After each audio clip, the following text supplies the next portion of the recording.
Welcome back, you guys. Thank you so much for joining me for another video. Today, I have a special treat for you. That's right, just for you. Today, we are making triple meat pizza on a homemade pizza crust. Now, disclaimer, I've only made homemade pizza crust once before and it was an epic disaster. So we're gonna see how it turns out today. We'll start with some really basic ingredients. We have some salt, some sugar, some active dry yeast, and a cup and a half of warm water.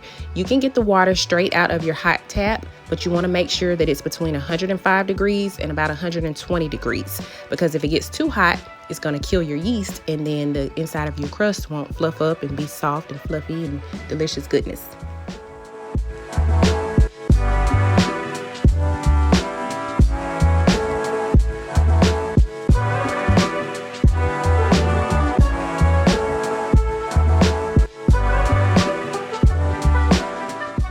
You'll notice here that my yeast is actually about 3 months out of date, but I did store this in the freezer, which prolongs the life of yeast. So I'm gonna give it a try today and see how it turns out.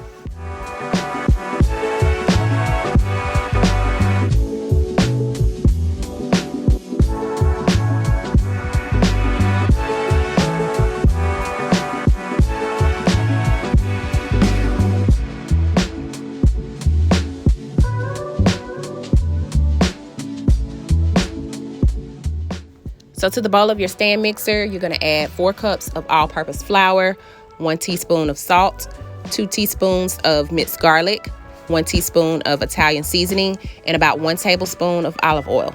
Now, if you don't have a stand mixer, don't worry, keep watching. I have a solution for that.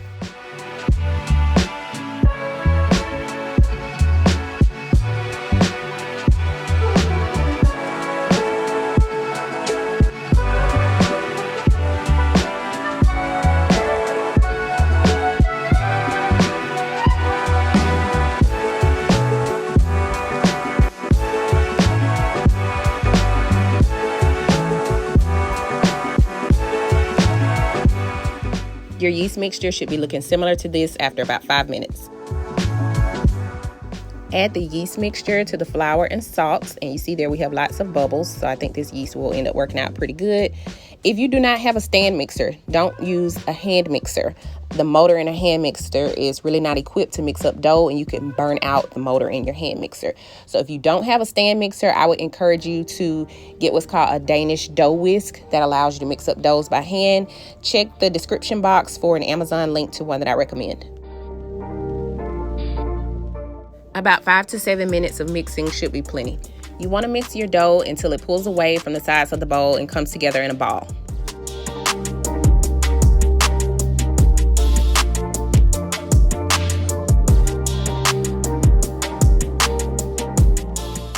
Although the dough pulled away from the top and the sides of the bowl, it was sticking a lot at the bottom. So I just continue to add flour a tablespoon at a time to get that to all come together and pull away from the bottom of the bowl.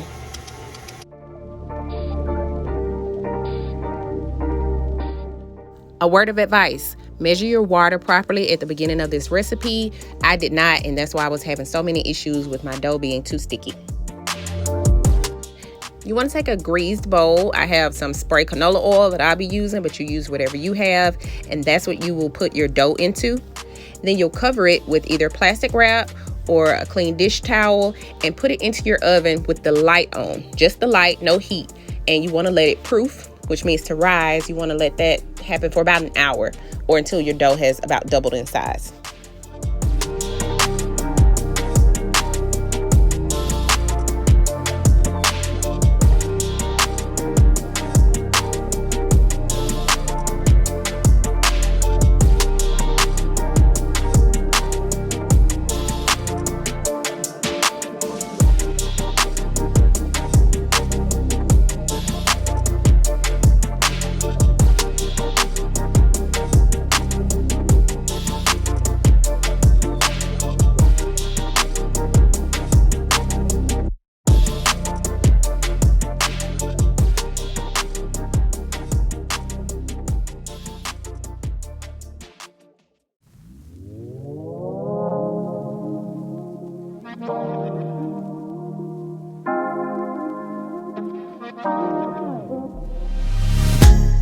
Loving how you wind up for me Tonight is all on me.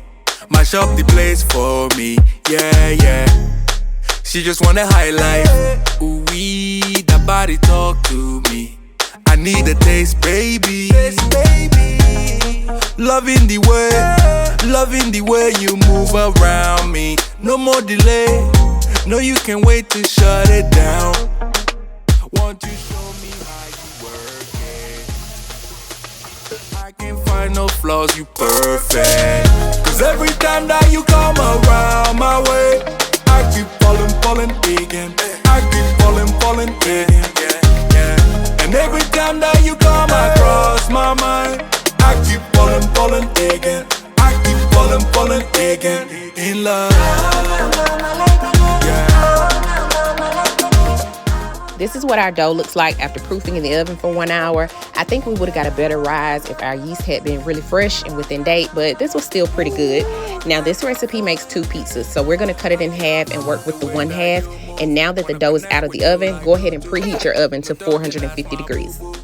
Your love, they do me voodoo. Here I am with the pizza dough, stretching it out into a round shape. This recipe will give you can either do 1 pizza and a set of garlic knots, which is what we'll be doing today, or you can do 2 pizzas. Your pizza sizes will be somewhere between 12 and 14 inches across. And so here I am just stretching that out into a nice pizza shape. At one point I had to add a little bit more flour because my dough was quite sticky. Then if you're using a lot of heavy toppings like we are tonight, you do want to par bake your crust in a 450 degree oven for about 3 minutes and then add your toppings.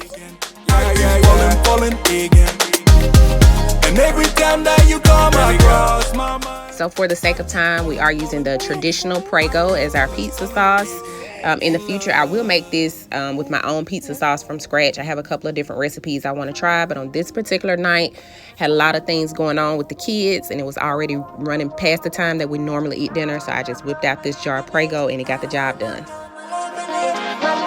You'll need about 8 ounces of shredded mozzarella per pizza. So I actually bought the brick of mozzarella cheese and broke it down in my food processor because I do not have a cheese grater.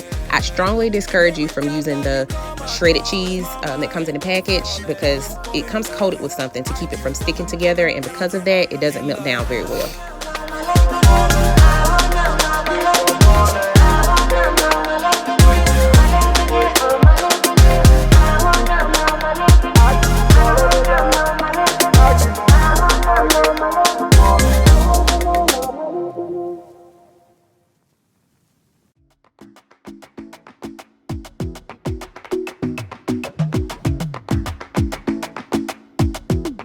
Our pizza is going to go into a 450 degree oven for 15 minutes.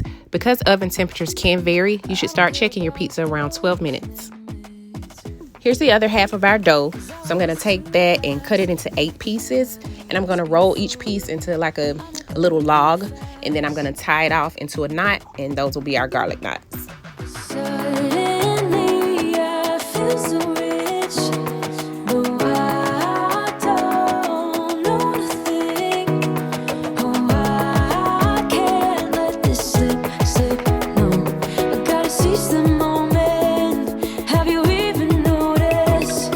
Are you thinking about me? Are you thinking about me? I'm having a hard time not doing anything other than thinking about you. So are you thinking about me? 'Cause I've been thinking about you. I've been thinking about you. Don't wanna go fast. 'Cause I know Hey, we got Honey joining us in the kitchen. We're going to get these garlic knots ready to go into the oven. So in that small glass bowl you see sitting over there, we have about a half a stick of melted unsalted butter. And to that, we're going to add 1 teaspoon of salt, about 2 teaspoons of dried parsley, 2 teaspoons of garlic powder, and about 1 tablespoon of olive oil. We're going to mix that all together and brush it across the tops of the garlic knots. Then they'll go into a 450 degree oven for about, I think these took maybe 7 or 8 minutes to cook. Not long. notice. Are you thinking about me? Are you thinking about me? I'm having a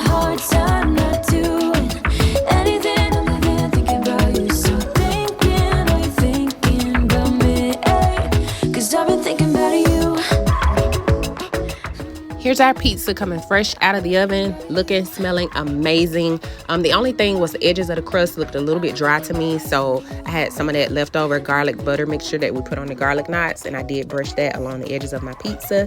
Then I went ahead and cut it into 8 slices to get it ready to be served. I know we just met, but it feels like I know you. We love the same things. You want a house in Malibu. Are you feeling the same way I do?